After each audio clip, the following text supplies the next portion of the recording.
Bonjour et bienvenue dans une nouvelle vidéo sur le blog de Cocomelon. Ici, on va voir dans la partie 1 comment analyser un malware et une introduction sur le langage assembleur x86. Donc ici, on va voir l'assembleur x86 32 bits et non 64 bits. Analyser un malware. Toute personne qui se considère comme lui-même proche du monde de l'information et de la sécurité, spécialement les analystes en malware, par exemple les Blue Team ou les chercheurs en sécurité, et les développeurs d'exploits, par exemple le Red Team ou les hackers ou les pirates, doivent avoir une compréhension du langage assembleur. Ceci est écrit dans les postes assez tôt. En fait, ceci vient dans la cybersécurité avec la programmation et l'expérience. En fait, il faut avoir pas mal d'expérience pour comprendre un peu comment fonctionne le langage assembleur. Je n'ai seulement de l'expérience en tant qu'équipe rouge dans le scénario. Donc ça, c'est lui qui parle. Moi aussi, j'ai de l'expérience en tant qu'équipe rouge et j'ai de l'expérience moi-même en tant que hacker et chercheur. Si vous voulez, vous pouvez utiliser ces compétences dans les équipes bleues, en fait, pour faire de l'analyse de malware, de virus, etc. Spécialement pour les analyses de malware. Aujourd'hui, l'analyse de malware est toute une industrie qui englobe une large portion de sécurité. Les moteurs d'antivirus, les laboratoires mettent à jour leur protection. Ils ont des groupes hautement spécialisés et d'experts qui comprennent ce genre d'attaque et de vecteurs. Donc en fait, pour comprendre certains vecteurs d'attaque, ils sont obligés de comprendre le langage assembleur. Ça sera pareil pour nous. Et de même, comment les auteurs de malware eux-mêmes, donc eux aussi, doivent comprendre comment ça fonctionne le langage de bas niveau, qui est une compétence potentielle pour les clients, donc les victimes, qui se sentent concernés. Nous allons commencer une série d'articles dédiés dans une série de plusieurs blogs. On sera obligé d'avoir des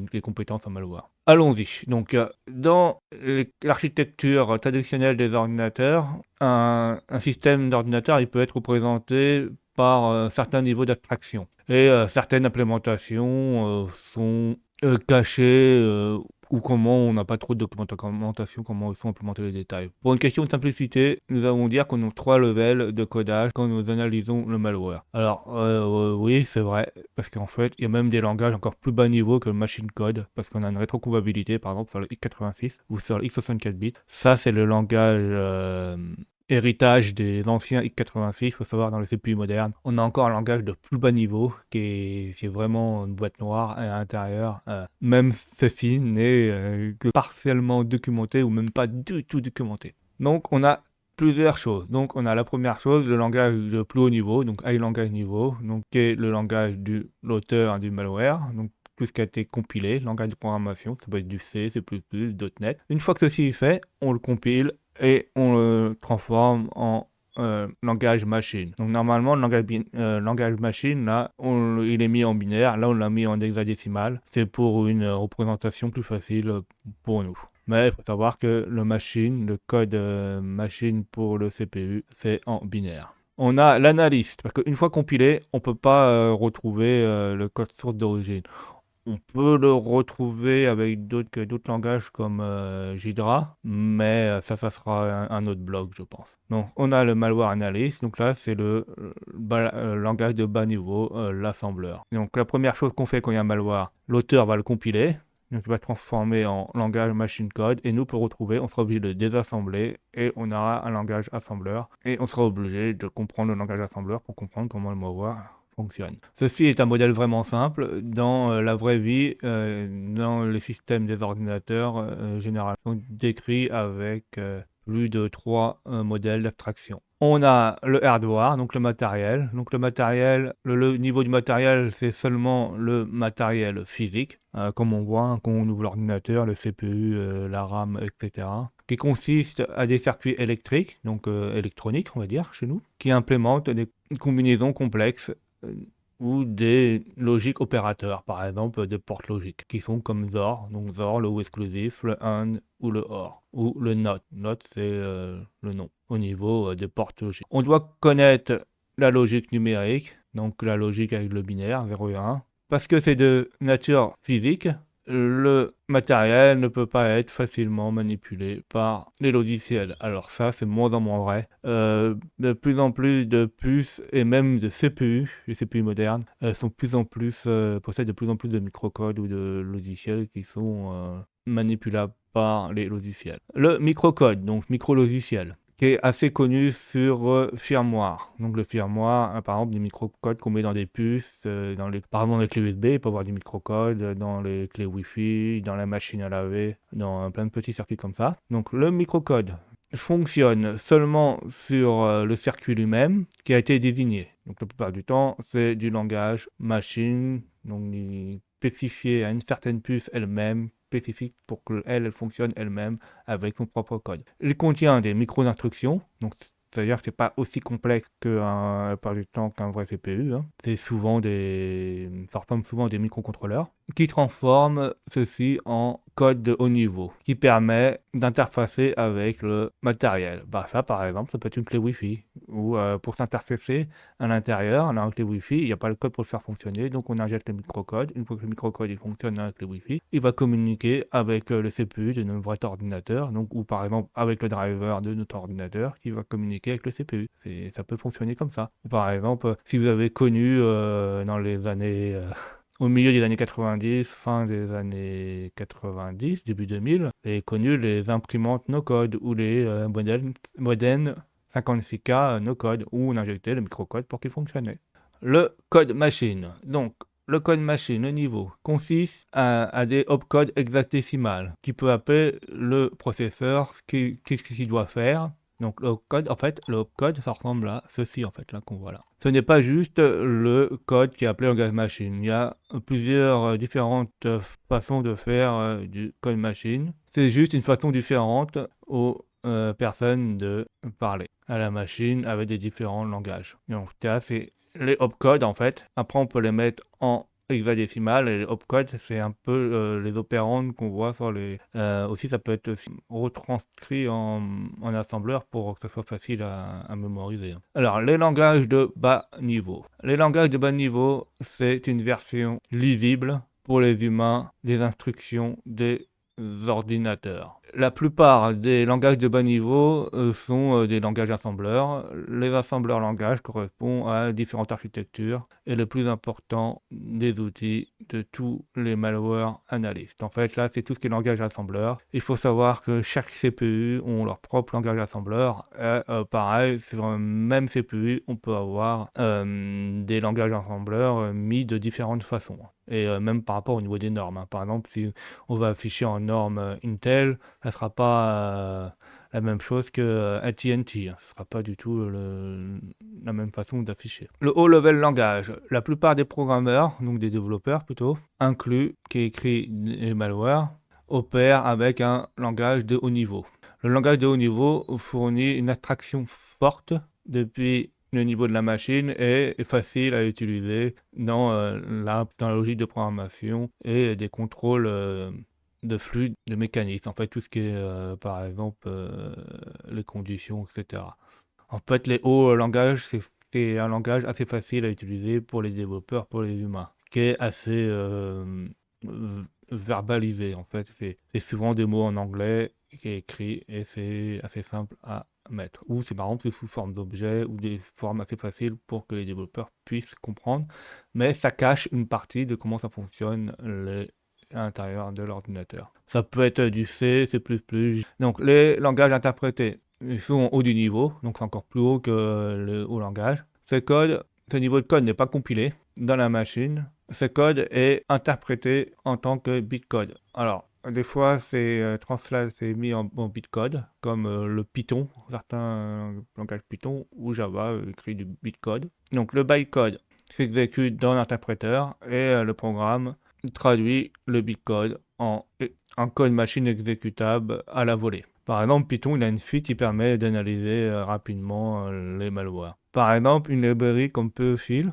Un des posts suivants, nous verrons un exemple comment utiliser cette librairie. Alors ça, moi, je la ferai si j'ai le temps ou la motivation. Et après, si vous voulez le voir, vous voulez dans le blog de Cocomelon si je ne fais pas la vidéo. Le terme de reverse engineering. Plusieurs significations. Dans mon cas, je considère que c'est de rechercher dans un programme compilé un malware, de voir comment fonctionne le malware. À partir du code compilé, on essaye de voir comment il a été conçu. Après, dans la plupart du temps, le reverse engineering, ça peut être aussi bien fait sur le hardware, donc sur des programmes compilés et tout ça, mais ça peut être fait sur du hardware, hein. Ça peut être fait par exemple sur de l'électronique, ça peut être fait sur n'importe quel domaine, sur de la mécanique, comment ça fonctionne, sur n'importe quel aspect de la vie, on peut faire du reverse engineering.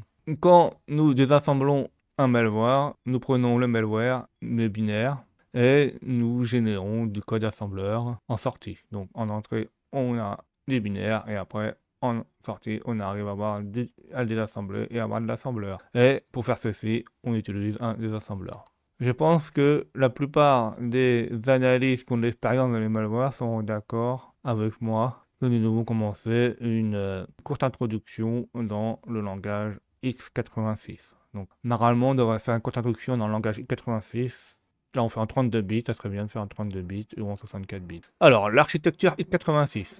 En ce moment, nous avons deux principales architectures qui indiquent comment notre programme est compilé et exécuté. Donc, elle sera soit en 32 bits, soit en 64 bits. Nous allons sur une architecture 32 bits, donc x86. Donc, c'est ça. On va apprendre le 32 bits x86 en langage assembleur. Donc, dans la plupart des architectures modernes qui incluent le x86, nous suivons le modèle von Neumann architecture. En fait, oui, quasiment toutes les architectures modernes utilisent ceci. On va tendre dans les années à venir dans d'autres modèles comme le modèle quantique, mais ça sera une autre histoire. On a le CPU, donc Central Processing Unit, qui exécute le code. Donc lui, il va interpréter le code et il va faire les calculs et il va gérer la RAM et les entrées-sorties. Donc la RAM, donc la mémoire, c'est la principale mémoire du système où il va stocker toutes les données et les nœuds. Alors qu'on appelle les nœuds, c'est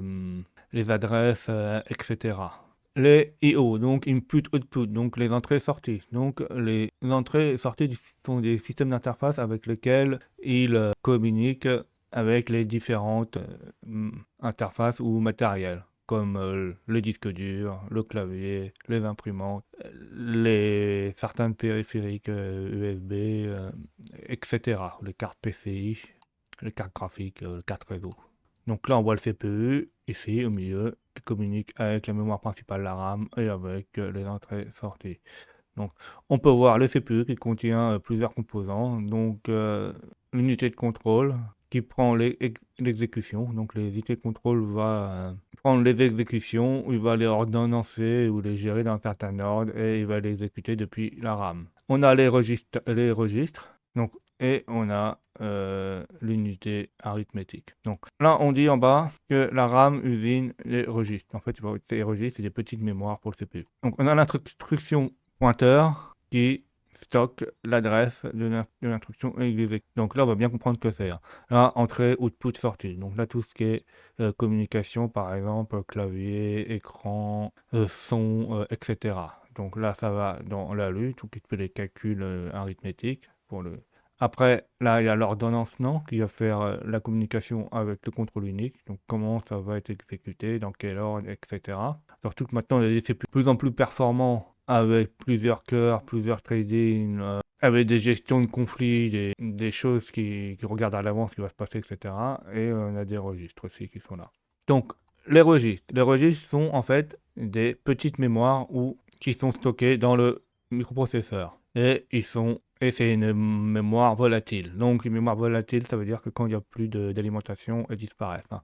C'est comme la mémoire RAM, quand il n'y a plus de courant, les données disparaissent. Dans les registres du CPU, c'est la même chose. Nous avons en général 8 registres. Donc en fait, chaque registre a ses propres fonctions. Après, ça dépend, on peut faire plusieurs choses. Donc ça, c'est dans la structure x86. Donc on a le EAX qui stocke la fonction qui est retournée, donc la valeur qui est retournée.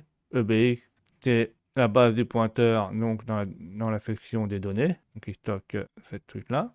On a ECX, donc le registre de compteur, par exemple, qui est utilisé pour compter, par exemple, à quelle position on est au niveau de la lettre ou la variable si on, dans une itération, donc par exemple dans les boucles, si on incrémente de 1, de 2, de 4, etc.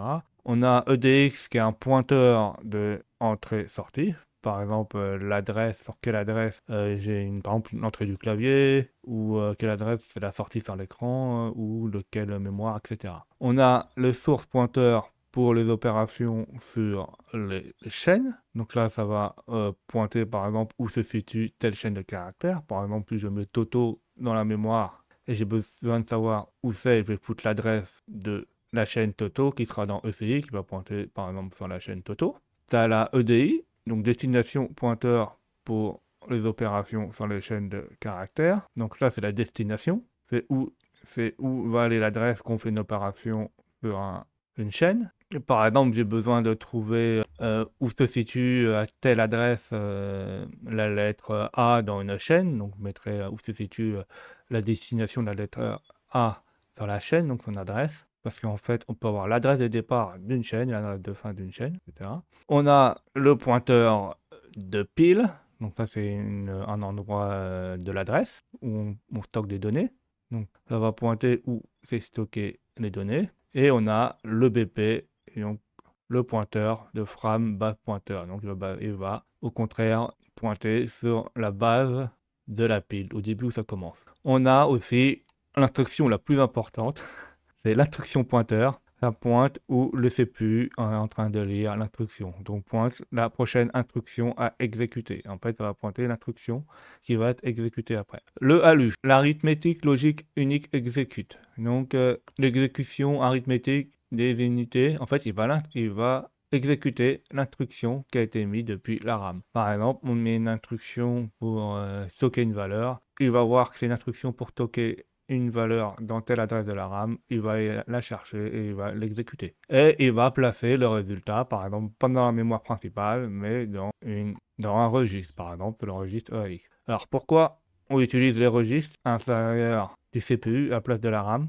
C'est tout simplement, comme c'est directement intégré dessus, c'est des tout petites valeurs, ça va beaucoup plus vite. C'est pour ça qu'on utilise les registres. Alors, le processus de récupération et d'exécution des instructions après l'instruction est répété et le programme fonctionne. En fait, il va boucler et il va voir à chaque fois les instructions au fur et à mesure qu'on alimente l'ordinateur, le CPU d'instructions. L'ALU va au fur et à mesure lire les instructions et les exécuter tant qu'il y aura des données à exécuter dans la RAM. La mémoire principale, la RAM, pour un seul programme peut être divisée en 4 sections. Donc là, on a la RAM principale, on a low memory, donc les adresses basses, par exemple 0000, et l'adresse haute FFFF. Après, ça dépend combien de mémoire vous avez et combien utilise votre programme. Donc, il y a la pile, le tas, le code et les données, les data.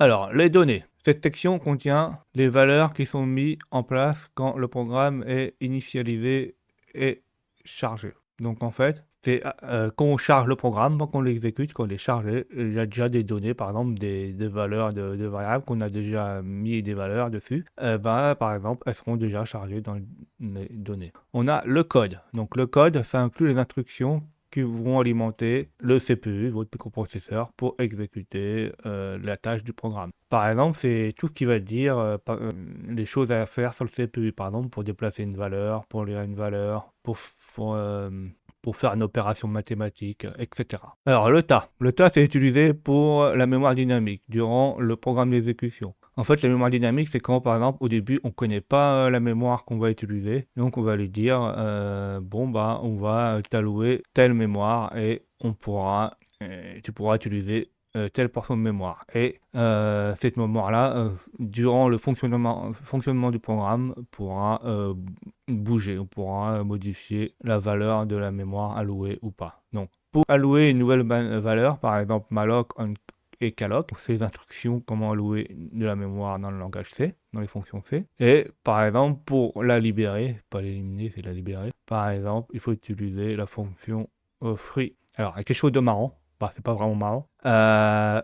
Si par exemple on oublie de libérer la mémoire, on va perdre cette portion de mémoire là et cette mémoire utilisée, on ne pourra jamais la réutiliser. La seule façon de réutiliser, ça sera de redémarrer l'ordinateur, par exemple. Ça peut entraîner, par exemple, des fuites mémoire. C'est donc là pour éliminer la valeur de la mémoire qu'on aura besoin. Donc, après, on a la pile. La pile, c'est utilisé pour les variables locales et les paramètres de fonction pour aider à contrôler le flux d'exécution de notre programme. Par exemple, les variables locales, ça peut être par exemple, je sais pas, je fais une calculatrice, je fais une variable locale A, une variable locale B, qui sera les deux nombres à stocker, par exemple des entiers. Par exemple, c'est ça, les variables locales. Ou dans les fonctions, les arguments qu'on lui pose. Il y a une fonction qui doit calculer la surface d'un carré. Et par exemple, l'argument qu'on lui donne, c'est côté. Et côté, ça sera l'argument de la fonction. Et cette valeur-là sera un argument de la fonction qui sera stocké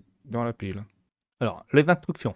Les instructions sont construites en assembleur, donc en bloc d'assembleur. Dans le langage d'assembleur x86, les instructions sont des mnémoniques. En fait, c'est un code qui sont faciles à mémoriser, qui peut avoir 0 ou plusieurs opérandes. En fait, les opérandes, c'est les instructions qu'on met après. Donc là, on voit bien un exemple. On voit par exemple un morceau de langage assembleur, et on voit les instructions, par exemple l'instruction mauve. Donc c'est la même mnémonique. Et là, on peut lui passer des arguments, des opérandes plutôt. C'est comme des arguments, c'est comme des choses qu'on lui donne. Et suivant avec ça, il va faire certaines instructions. On a les E-flags. En fait, c'est des registres qui sont stockés sur un seul bit. Pour maintenant, nous pouvons nous souvenir les différents drapeaux qui sont par exemple VS, 0 flag. Mais ceci si le résultat de l'instruction est 0 ou autre, ou autorisé autrement. Le signe flag, donc il peut être mis égal au bit le plus significatif du résultat, qui peut désigner un entier signé, par exemple 0, qui indique une valeur positive ou une valeur négative. En fait, ça veut dire que grâce à ça, on peut dire à un entier si c'est une valeur positive ou négative. Par exemple, si c'est une valeur positive qui est supérieure ou égale à 0, ou une valeur négative qui est strictement inférieure à 0. On a une instruction un peu bizarre qui s'appelle NOP, donc ça veut dire Not Opération. Donc la première, x86 instruction. Donc nos opérations, nos register, nos values. Cette instruction est juste un bit de bourrage, en fait c'est pas vraiment ça, ou un delay time. Oui, ça peut servir de bit de bourrage, par exemple dans des PowerShell, etc. Oui, on peut le voir comme ça, mais bon. Ou par exemple faire un timer, mais ça c'est pas simple à faire. Les équipes rouges utilisent ceci pour créer des exploits simples et pour qu'ils soient aussi plus fiables. Oui, par exemple, si on veut taper dans une adresse où on ne sait pas trop, avec NOP, on peut décaler par exemple les adresses et essayer de taper dans le bon endroit. Avant de voir les autres instructions, nous devons élaborer le concept de pile dans la mémoire. Alors, la pile est de quelque chose de conceptuel, donc c'est abstractif, de la mémoire RAM, qui peut désigner par un système d'opération d'un programme qui commence par A, stack, et LIFO, last, in, first, out. Data structurée comme pushed, top, qui est mis dans le haut de la pile et dans le bas. En fait, LIFO, ça veut dire le dernier entré et le premier sorti. En fait, là, toutes les valeurs que je veux mettre, je vais les mettre comme une pile d'assiettes. Et pour récupérer la donnée, là, je dois tirer la dernière assiette et j'aurai ceci. Alors, faut faire gaffe, c'est pas FIFO, c'est LIFO. FIFO, c'est first in, first out. Par convention, la pile grandit vers les adresses basses de la mémoire. Donc, en fait, là, on a les adresses. Et plus on va utiliser de la mémoire dans la pile, plus les adresses vont être petites et plus il va aller vers le bas. Donc le stack, qu'est-ce qu'on avait dit? On avait dit que le stack c'est utilisé pour les variables locales et les fonctions. Donc on va vers le bas. On dit que le stack est divisé en plusieurs frames. Alors oui, il peut y avoir plusieurs frames de stack. Et par exemple, quand on met une fonction qui a plusieurs arguments, on va faire plusieurs frames. Donc le nouveau stack frame est indexé par le frame 0. Hop. Et après, ça va changer. Donc le plus vieux des stack frames à 1. Hop. Et le plus vieux est indexé à count.1. En fait, on aura un compteur. Et à partir de ceci, on pourra se rappeler qui était le plus récent ou le plus vieux stack. Et c'est évident que c'est -1 avec le compteur -1, parce qu'en fait, le premier qu'on a mis là, hop, il va là. et au fur et à mesure, hop, on empile comme ça à l'envers et ça se déplace.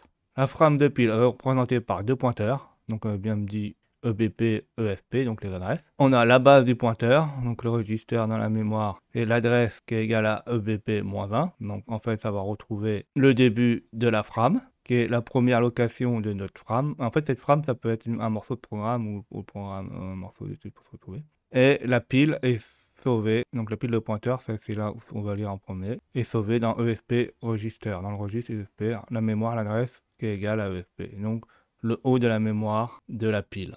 Donc quand nous pushing, donc pushing, quand nous poussons ou nous sortons. En fait, quand on push, on va mettre la valeur, quand on sort, on retire la valeur. L'EFP, donc le pointeur de pile. La valeur change et la valeur bouge. Ah oui, c'est normal. Si on supprime cette valeur-là, elle va remonter à la suivante. Tac, tac, tac, pour savoir où l'on est. La pointeur de base EBP ne change jamais jusqu'à ce que la prochaine stack frame ait changé. Bah oui, c'est évident.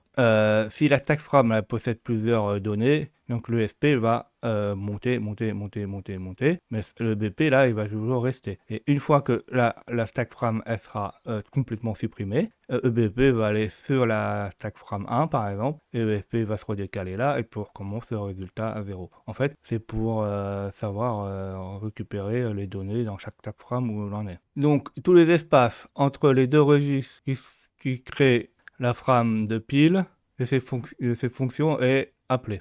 Oui. En fait, ça veut dire que quand le BP sera égal à EFP, ça veut dire que hop, il n'y a plus rien dedans. Donc, quand la fonction est appelée dans une nouvelle pile de frame est créée, la variable locale est allouée en bas et crée une nouvelle pile de frame. Pour créer une nouvelle pile de frame, nous devons simplement changer EBP, la valeur de BP à la valeur égale à EFP. Ouais, parce que quand il n'y a plus rien là, quand on fait une nouvelle frame, hop, quand EBP égale EFP, c'est-à-dire qu'il n'y a plus rien, on finit, on va là. Donc maintenant, quand EBP égale EFP, ça signifie que la nouvelle pile de frame est vide. Ouais, ce que je viens de dire. Quand il n'y a plus rien là, hop, EBP égale à EFP. Comme la prochaine frame de pile est maintenant indexée à la frame de pile 1. En fait, on passe à la suivante. Mais ceci pose un problème. Il est temps de sauver la valeur de EBP avant de changer ceci. Ouais, en fait, cette valeur-là, il faut bien la sauvegarder parce qu'après, on ne sait plus où on en est. Donc, la première chose, nous devons pousser cette valeur, donc push, pour sauver EBP. On va pousser la valeur là-dedans, l'adresse EBP là, pour changer la valeur de EBP. Donc comme ça, elle se rappelle l'adresse qui est là. Et toutes les adresses de pile en dehors de la frame courante, de la pile de frame, sont considérées inutiles par le compilateur, donc mis à la poubelle. Donc là, on a un exemple. Donc on a la version push pour mettre la valeur dans la pile. Donc on peut pusher des mots, donc word, double word c'est un double mot, donc c'est 2 mots. Quadruple c'est 4 mots dans la pile. Ça, c'est important, ça dépend de l'architecture que vous utilisez. Hein. Si c'est du x86 en 32 bits, ça ne sera pas la même chose que x86 64 bits, ça ne sera pas la même valeur. Pour notre objectif, nous disons qu'un double mot c'est égal à 4 bits, donc 4 octets. Ça peut être immédiatement une constante numérique, donc un nombre, ou la valeur d'un registre. Pour pousser cette instruction automatiquement, nous devons décrémenter donc le pointeur de pile par 4, oui, parce qu'en fait, vu qu'on va allouer 4 octets, il faut bien allouer la place. Donc on va, si on voit mieux, hein, on va allouer là, on va allouer 4 octets pour mettre une valeur, donc par 4. Par exemple, là, on met une valeur 0,3 qui est codée sur 4 octets. Donc avant, on avait EAX0, EFP 08C, donc on était là. Et là, on veut lui allouer de la mémoire. Donc, comme on dit qu'on va vers les adresses basses, on va faire 4C plus moins 4 octets, ça fait 88. Ça, c'est les décimales. On arrive dans les adresses basses. Hein. On peut le vérifier, allouer 4 octets. Donc, si j'exécute avec une calculatrice, je mets en hexadécimale 80, donc 8C moins 4. Ça fait bien 88 en hexadécimal, donc on a bien alloué 88. Alors le pop, c'est le contraire de push. On va pas sauvegarder la valeur, mais au contraire, on va retirer la valeur et on va le mettre dans un registre. Donc pop, donc retire une valeur depuis la pile. Va prendre le double word, donc le double mot, depuis la pile, il va la mettre dans un registre et il va incrémenter la EFP, donc le pointeur de pile de 4. Évidemment, une fois qu'on aura pris dessus, il faudra désallouer la mémoire, là, et le remettre, l'EFP, sur la bonne pile, jusqu'à temps qu'on sera à la bonne frame. Par exemple, pop EAX, il va récupérer la valeur dans EAX et il va le mettre dans le registre dans EAX. On voit qu'au début, le registre avant la EAX fait une valeur initialisée. Alors, c'est pas forcément FF, ça peut être une valeur aléatoire ou déjà initialisée avant. Par contre, c'est important là, c'est la valeur. Donc là, on a une valeur FF88. Donc on voit qu'elle est déjà initialisée en 88 ici là. Et qu'après, EAX va prendre la valeur qui était dans la pile en 0,88, donc le registre, et le pointeur de pile là, il va décrémenter. Donc décrémenter, mais par contre la valeur elle augmente. Il faut voir que en fait la pile, plus il y a moins il y a de données, plus elle monte. C'est le contraire. Un peu déstabilisant, mais on voit que hop, tu vois, là on les adresses basses. Plus il y aura des données, on en aura là. Moins il y aura de données. Par exemple, si on prend une valeur et moins de données, là, l'EFP va monter vers les adresses hautes. Avant de procéder avec d'autres instructions, concentrons-nous sur les fonctions d'appel ou les conventions d'appel. Donc, les conventions d'appel sont sont standardisées pour les fonctions et peuvent être implémentées pour être appelées par la machine. Donc, la convention d'appel peut spécifier la méthode, comment le compilateur configure les accès à des sous-routines. Donc l'appel de convention spécifie comment un argument peut être passé à une fonction. Donc par exemple dans quel ordre ou quel registre ou comment on doit mettre ça par exemple dans la pile les arguments. Alors, comment les valeurs sont retournées à une fonction, comment les fonctions sont appelées, comment la fonction gère la pile et les frames de pile. De façon courte, on peut dire que l'appel de convention peut spécifier comment les fonctions qui sont appelées en C et en C++ sont converties en langage assembleur. En fait, il faut que le compilateur comprenne comment on puisse conversion des fonctions qui sont mises en langage de haut niveau, donc C++, en bas niveau. C'est pas forcément évident à faire. Et suivant les architectures, c'est plus ou moins difficile, parce qu'on peut avoir plus ou moins d'instructions dans le CPU. Nous avons plusieurs types d'appels. Deux d'entre eux sont le plus communément utilisés dans la plupart des langages de programmation. Donc on a le CDELC, donc c'est par défaut le type de fonction qui est utilisé en C. Ceci est appelé responsable de comment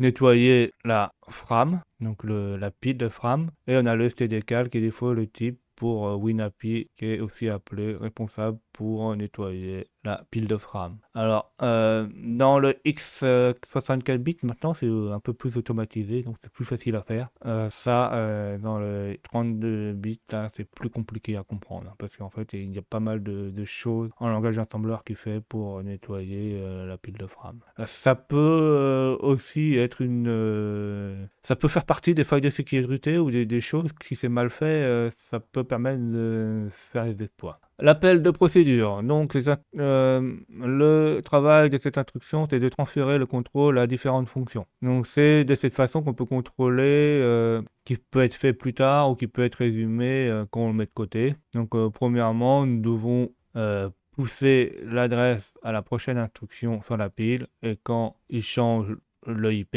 donc ça c'est le registre d'instruction qui va dire où c'est la prochaine adresse. Donc il va changer le IP donc à l'adresse qui va donner la prochaine instruction. L'adresse de destination peut être spécifiée de multiples façons. Ouais, on peut appeler ceci et en fait on peut appeler une procédure, et la procédure va changer l'adresse IP comme une fonction, va dire ah bah tiens, cette procédure est à telle adresse, on l'appelle à telle adresse et ça va mettre la prochaine instruction sur la procédure grâce à IP, c'est ça. Donc ça peut être une adresse absolue, donc écrit en dur par exemple, ou une adresse relative. Par exemple, on a une adresse de départ, on fait une incrémentation ou une décrémentation et ça nous met l'adresse. Donc relative à la fin de l'instruction. Okay. On a ret, donc return from procédure, donc ça fait la valeur par exemple qui peut être retournée. Nous avons deux formes de cette instruction, donc on fait pop quand on récupère une valeur dans la pile. Donc le haut de la pile est mis dans le registre EIP, donc rien qu'en faisant ret, il va mettre l'adresse du haut de la pile EIP, il va être écrit dedans. En fait, ça contracte plus d'instructions en une seule règle. Et on peut utiliser aussi CDCL fonction. Donc, donc la valeur qu'on a extraite, la pile la pop, en haut de la pile est mis pareil, comme on dit là dans EIP, et on en rajoute un nombre de constantes d'octets dans le FP, donc dans le pointeur de pile. Ceci est utilisé typiquement dans les fonctions stdcal. On voit par exemple qu'il y a plusieurs façons de faire. Alors, la fonction move, donc qui peut bouger une valeur, move. Il peut mettre une valeur d'un registre de la mémoire d'un registre, ou faire le contraire d'un registre à la mémoire. Il peut immédiatement la mettre dans le registre, ou immédiatement la mettre dans la mémoire, mais ça peut être jamais de la mémoire à la mémoire. Alors ça, pourquoi? Parce que si on regarde ici, là, en fait, on est obligé de passer par le contrôle unique. Et si on fait de la mémoire à la mémoire, eh ben, on passera jamais par le contrôle unique, donc c'est pas possible de faire un move mémoire dans mémoire. On est obligé, à un moment donné, de passer par le CPU pour bouger quelque chose dans la mémoire. On peut pas faire autrement. Après, ça c'est l'architecture normale. Après, dans d'autres architectures du plus haut niveau, ou dans des CPU plus modernes, où les choses sont cachées, il peut y avoir des choses qui optimisent ça, mais ça on ne parle pas ici dans cette vidéo. On a des exemples. Par exemple, là, on va bouger le contenu de EBX dans EAX. Par exemple, il y a une valeur 1 dans EBX, ça va être copié dans EAX. Là, on va mettre la valeur 0x, donc 42 dans EAX, décimale. Donc là, on met la valeur 42 dans EAX. Notre premier programme en langage assembleur x86. Alors là, j'ai fait beaucoup de théorie, et donc on va passer par de la pratique.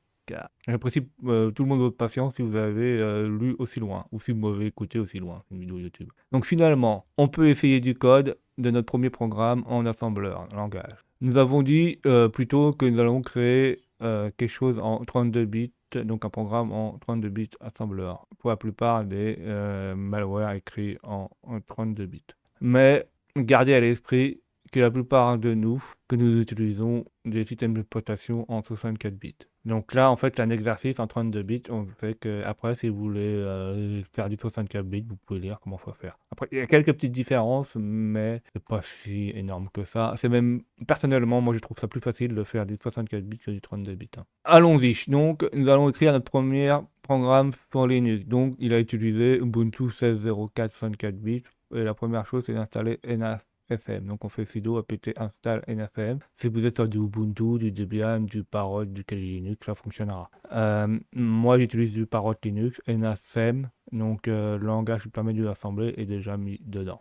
Donc là, on a notre code assembleur. Donc moi, il fait la même chose, il est mis ici et il est commenté avec toutes les données. Donc chaque programme écrit en langage assembleur sont divisés en 3 sections. On a la section de données, donc section data. Cette section est utilisée pour déclarer les variables initialisées ou les constantes, tous les data qui ne doivent jamais changer pendant l'exécution du programme. Par exemple, on a une valeur limite température de 100 qui ne devrait jamais être changée. Cette valeur-là sera mise dans la section data. Vous pouvez déclarer une valeur de constante, une taille de buffer, un nom de fichier, etc. Donc là, dans notre programme, dans la section data, on n'a rien mis. On a la BBS section. Cette section est utilisée pour déclarer les variables qui sont non initialisées ou des variables. Par exemple, on a une variable X qui doit avoir une entrée utilisateur, mais on ne l'a pas initialisée. Alors, la plupart du temps, il faut faire attention parce que les variables qui sont non initialisées, au début, le programme met des données aléatoires dedans. Donc, on ne sait jamais ce qu'ils mettent dedans et ça peut, dans certains cas, poser problème. Donc là, si on regarde notre programme, dans la section BBS, on n'a aucune variable non initialisée mise. On a le text section. Cette section est utilisée pour le code actuel. Cette section qui est en fait le code global, qui commence par underscore tar. C'est celui-ci qui va appeler notre noyau quand on va exécuter ceci. Donc par exemple, nous start, c'est là que le programme va commencer et c'est la section texte. En fait, c'est là où on a les instructions du CPU. C'est là où on va lui dire de faire des choses. Par exemple, ici, on va lui dire de mettre la valeur 100 dans EAX. Donc, compilons notre programme. Donc, lui, il utilise NACM, ceci et le linker. Donc, on va le compiler avec ça. Donc là, on voit qu'on va le compiler en ELF. Donc, le type de fichier ELF sous Linux en 32 bits. On sort un fichier objet donc en haut et on met notre fichier source. Donc si on fait ls, normalement on devrait avoir test 1 haut. Donc là c'est bon, ça fonctionne. Et après on doit linker avec LD. Donc linker en fait c'est mettre les adresses comme il faut par rapport à l'espace utilisateur et par rapport aux librairies. Et grâce à ceci, il pourra faire ses appels de fonction et fonctionner. Donc on va linker avec le fichier binaire test1o. Quand on a le test1o dedans, on n'a pas encore mis les adresses par rapport au système d'exploitation pour que ça fonctionne correctement ou par rapport aux appels de fonction ou aux librairies. Donc on link. Et normalement, on devra, avec test 1, on devrait avoir un test 1. Donc voilà, notre fichier final. On peut l'exécuter en faisant test 1 et rien ne se passe normalement. Alors, on va l'exécuter comme il dit, test 1. Et oui, là, il n'y a rien qui se passe. Alors, s'il n'y a aucune sortie, est-ce que ceci est correct? Bah, en fait, parce qu'on a créé un fichier qui met juste la valeur 100 dans EAX et qui se ferme de façon normale. Donc en fait, on n'a aucun résultat qui s'affiche à l'écran parce qu'on lui a juste dit de bouger une valeur, par exemple la valeur 100 dans un registre, mais de faire aucun affichage sur la sortie de l'écran. Donc il a quand même fait quelque chose, mais il fait quand même des exécutions. Donc on peut voir avec objet dump l'intérieur du programme. Donc là, on va faire ceci. Donc on fait objet dump. Donc D, c'est des compilateurs. M, c'est le format. On va le format en format Intel. Donc là, on voit bien, on a mauve. Donc là, on n'a pas la valeur 100, on a la valeur 64 parce qu'elle est mise en binaire. Hein. Si on regarde, que j'ai encore la calculatrice. Si je me mets en décimale et je tape 100, là, on a 64 en base 16, donc en base de la décimale. Donc c'est bien ça. Donc là, on bouge bien la valeur. Et après là, on appelle notre fonction excite qui permet de terminer le programme proprement. Alors ce qui est intéressant, c'est que là on voit le langage assembleur avec les opcodes, les différents opcodes avec les différents opérandes, et on voit la même chose là en code machine hexadécimal. Donc si on envoie ceci au CPU en binaire, normalement ça fonctionne. Etc. Donc là, on a le morceau du code. Oh, oui, alors là, c'est intéressant, on voit bien que c'est en mode Intel, hein, qu'on affiche la convention d'affichage. Par exemple, on peut s'amuser, là, je ne monte pas dans le site, mais je peux m'amuser à mettre en notre convention, je ne mets rien. Et là, on est en mode TNT, là, et on voit que la convention n'est pas la même. Hein. Là, il fait le contraire. Il met, par exemple, pour mettre 64, la valeur 64 en hexadécimal en EAX, il inverse. Hop, ceci, ça se dit autrement. Et il met, par exemple, quand c'est une valeur, il met $, et quand c'est un registre, il met un signe pourcentage. Il y a des différences entre la convention Intel et la convention TNT. Après, vous prenez celle que vous voulez. Les deux fonctionnent. Après, il y en a qui sont plus faciles et plus compliqués à lire. Ça dépend des personnes. Bon, un petit aparté. Alors, depuis, nous pouvons considérer que l'étude d'un point de vue d'un malware, d'un analyste, objet dump, donc objdump est une commande vraiment importante qui doit être connue pour les analyses statiques. Alors, les analyses statiques, ça veut dire que c'est des analyses où on n'exécute pas le programme. Hein. On peut analyser le programme quand il ne s'exécute pas. Donc, l'analyse statique, c'est un processus qui permet d'analyser le malware comme il est et d'extraire des fonctionnalités et d'autres caractéristiques depuis un outil sans l'exécuter. Donc en fait, c'est analyser le code et le fonctionnement d'un exécutable sans l'analyser. Alors ça peut être sympa parce que des fois, quand on exécute des choses assez dangereuses comme des malwares, ça peut faire des dégâts sur la machine et surtout que des fois, il y a des malwares, ils ont des fonctions qui détectent qu'il est en analyse dynamique et ils ont des routines d'évasion.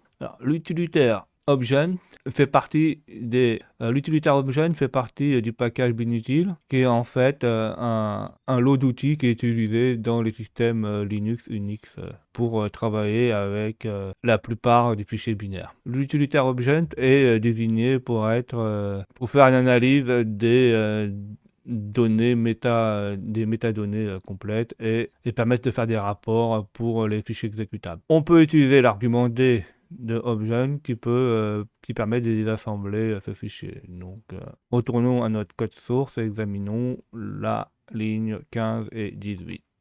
Donc, ligne 15 et 18.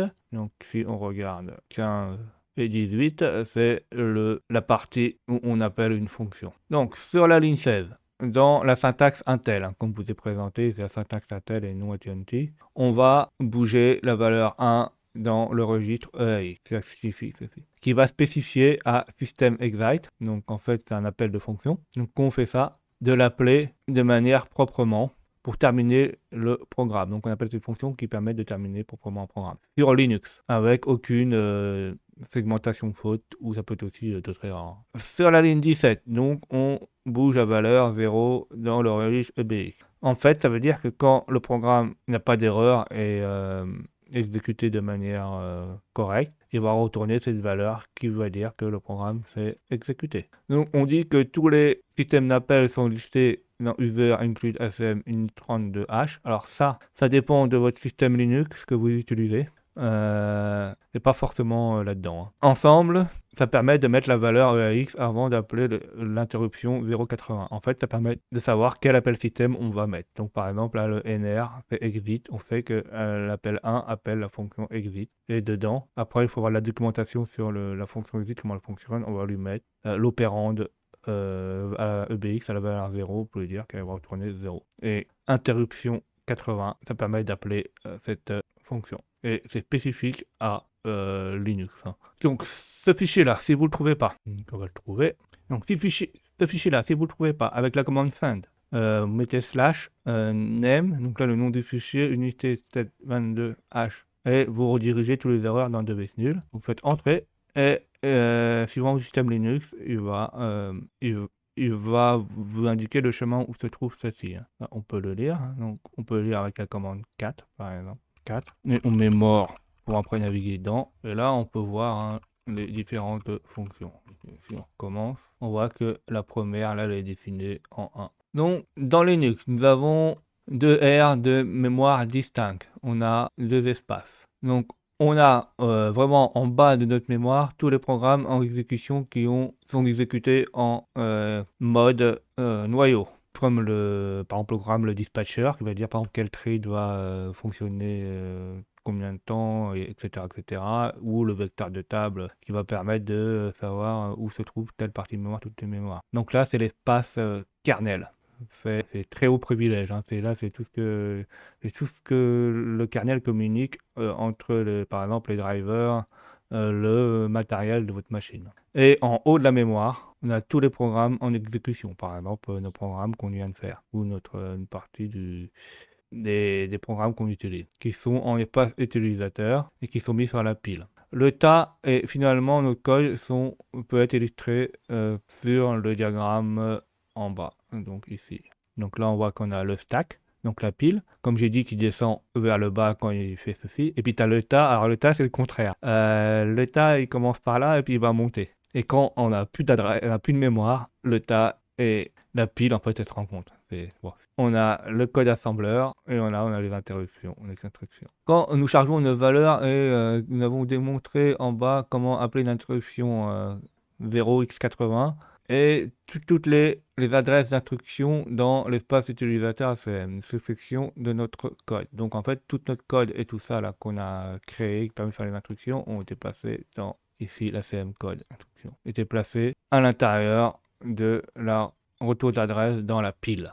Donc en fait, une partie était retournée dans la pile. Ceci est critique quand l'interruption 80 fonctionne. Il peut lui-même connaître l'instruction qui peut être mise pour la prochaine et s'assure que que le programme fonctionne de manière séquentielle. En fait, une fois que c'est fait, il va exécuter les instructions une par une et ça va fonctionner au fur et à mesure. Alors, il faut garder à l'esprit que les versions modernes de Linux utilisent un mode protégé. Ça signifie qu'on n'a pas accès directement à l'espace kernel. Donc en fait, il y a une protection. Hein. En tant que simple utilisateur, on n'a pas le droit d'être dessus.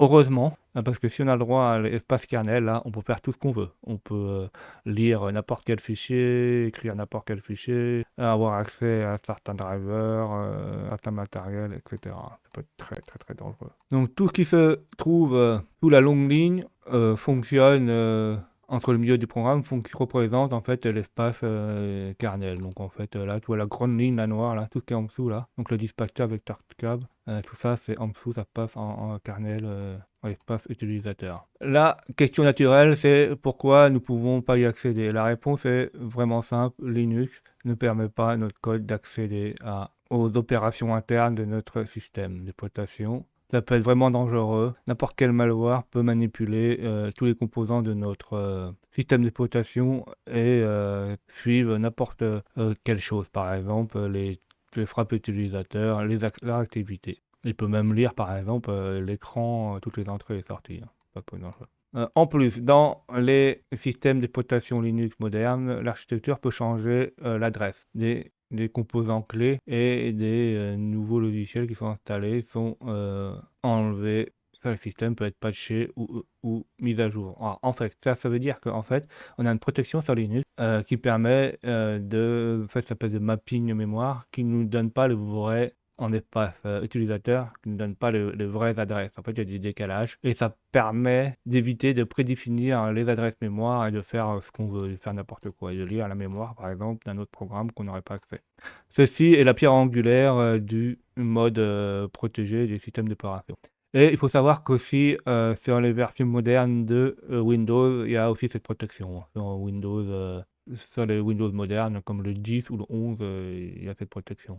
Il me semble, d'après mes souvenirs, que sur Windows XP, cette protection n'existait pas.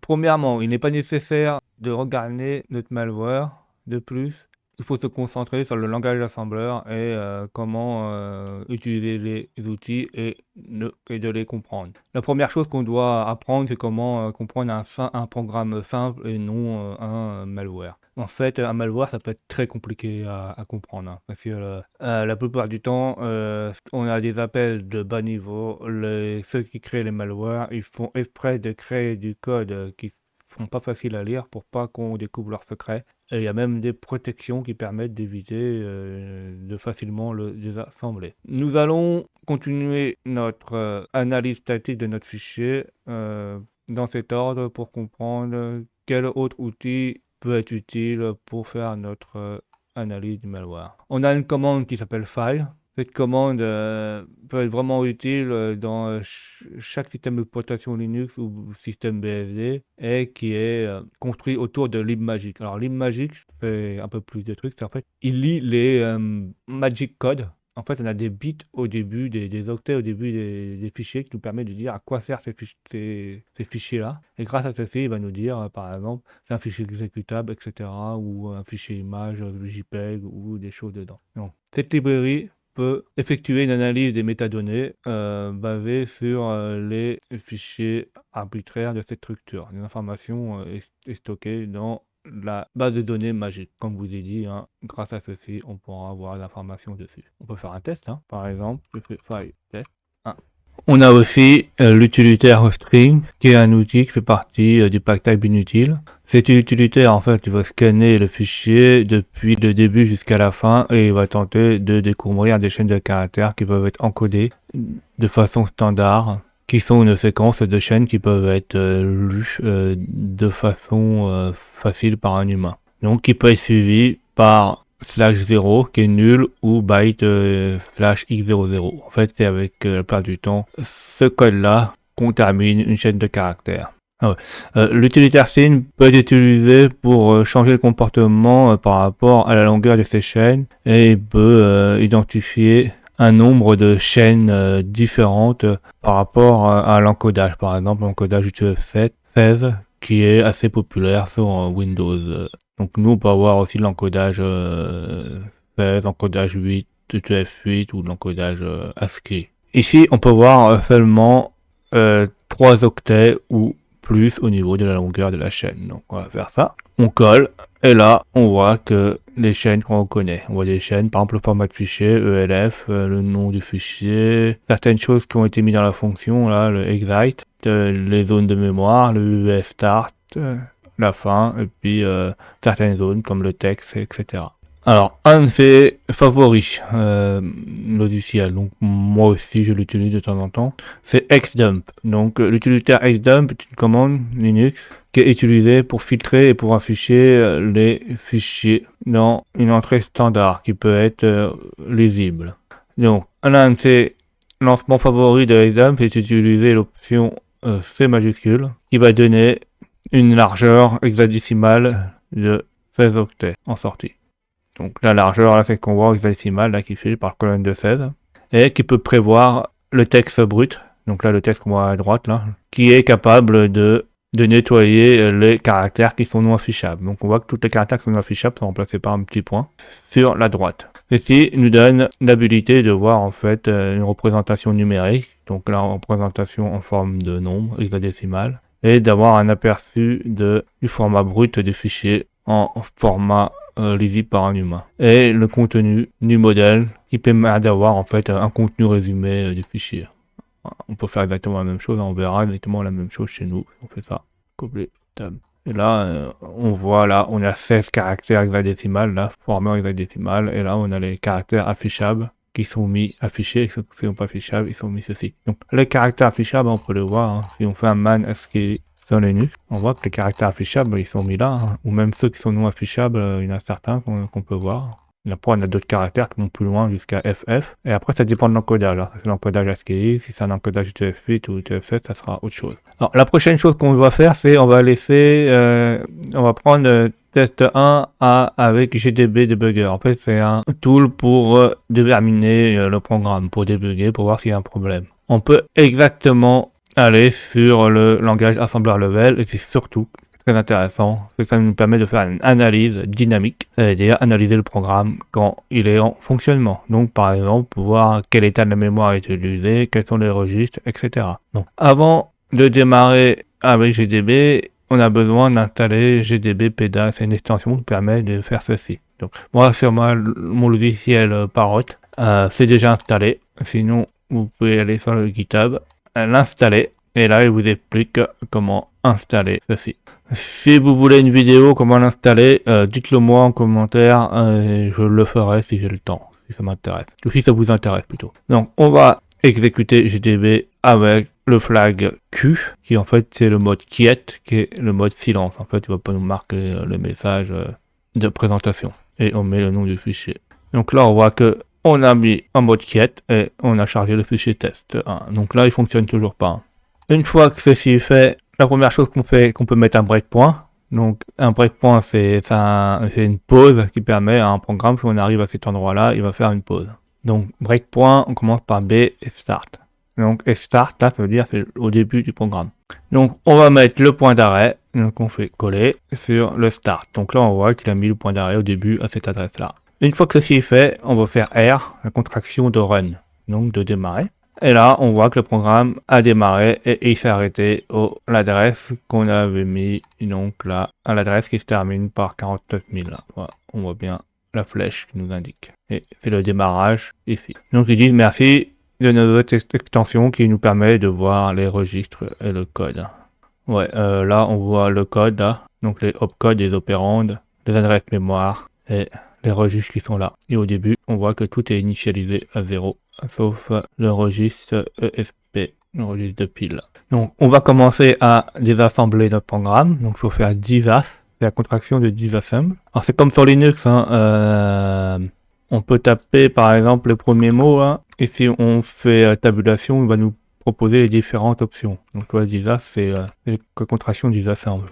Donc là, il nous désassemble l'instruction en cours. Donc c'est celle-là qui met la valeur 100 dans EAX, donc là il met 64 parce que c'est la valeur hexadécimale, mais si on convertit en décimale, il met bien la valeur 100 dans le registre EAX. On va utiliser une autre commande qui est SI, qui permet de faire step into, donc en fait il permet d'avancer d'une instruction, ou donc là si on fait ça il va avancer à la prochaine instruction. Donc s'il avance à la prochaine instruction, qu'est-ce qu'on va voir? Donc on voit la EAX est à 0, donc on fait SI, et on voit que la EAX est en rouge et il a pris la valeur 0,64 et on voit que le pointeur qui pointe à la nouvelle instruction a bougé. Il va pointer à la prochaine qui est excite, qui est ici. Donc avant on était là et maintenant il pointe de là pour EIP et EX. Donc, comme on voit là, donc là on peut dire merci à PEDA pour voir que 1 va être mis dans EAX dans la fonction qui nous fait excite. Donc il n'y a pas besoin d'un... Donc il dit que si on n'a pas installé l'extension disas, on fait disas. De toute façon on peut le faire ou pas. Donc on va à la prochaine instruction, on fait disas. Et on voit qu'elle a été désassemblée qui est là. Et on voit que l'instruction avant là, qui a mis EAX à 1, il l'a mis à 1. Et on est passé à la prochaine instruction exit à 5 qui est là. Donc la prochaine instruction, on va mettre 0 dans EBX, c'est la valeur qui va être retournée en cas de succès. Donc on fait SI. Donc on voit que EBX donc, est à 0. Bon, en fait, il est resté à 0 parce qu'il était déjà initialisé à 0 avant. Si on regarde la registre d'avant, il était déjà à 0, donc ça change pas grand chose. Mais ça veut rien dire, hein. Des fois les valeurs sont pas initialisées. Ça peut arriver que les registres sont pas initialisés. Donc il dit toujours faire des actions n'est pas fait. On fait toujours la même chose. Et la prochaine chose là, on va appeler l'interruption 80 pour exécuter la commande exit. Donc là, il pointe dessus. On fait la prochaine instruction. Et là, ça continue pas parce qu'il nous dit que le programme s'est terminé normalement avec la valeur inférieure à 0. Bah oui, parce que la valeur qui a été renvoyée est égale à 0. Donc c'est bien inférieur à 1. Donc là, il nous dit que j'ai dit. Donc si on voit que notre programme s'est terminé normalement comme on l'avait attendu. Donc là, égal 1, c'est bon. Le process, ça c'est le process qui est attribué au démarrage du programme. C'est pas forcément le même à chaque fois qu'on lancera le programme, il y aura un process différent. Donc avec sur chaque article de cette série, nous allons analyser de plus en plus d'exemples complexes. On va essayer de faire du reverse engineering sur des choses plus intéressantes de malware ou des malwares. C'est pour ça qu'au début, on a commencé ce cours avec des choses simples. Donc j'espère que vous avez appris beaucoup de choses. On a le reverse engineering for engineer, ça je vous conseille pour tout le monde, il est super intéressant. Après les autres, tiens, j'ai pas regardé, tous les plus loin, on va aller dessus. Donc, n'hésitez pas à me faire des commentaires pour que j'ai des retours si vous avez aimé ou pas. Mettez des pouces bleus et abonnez-vous.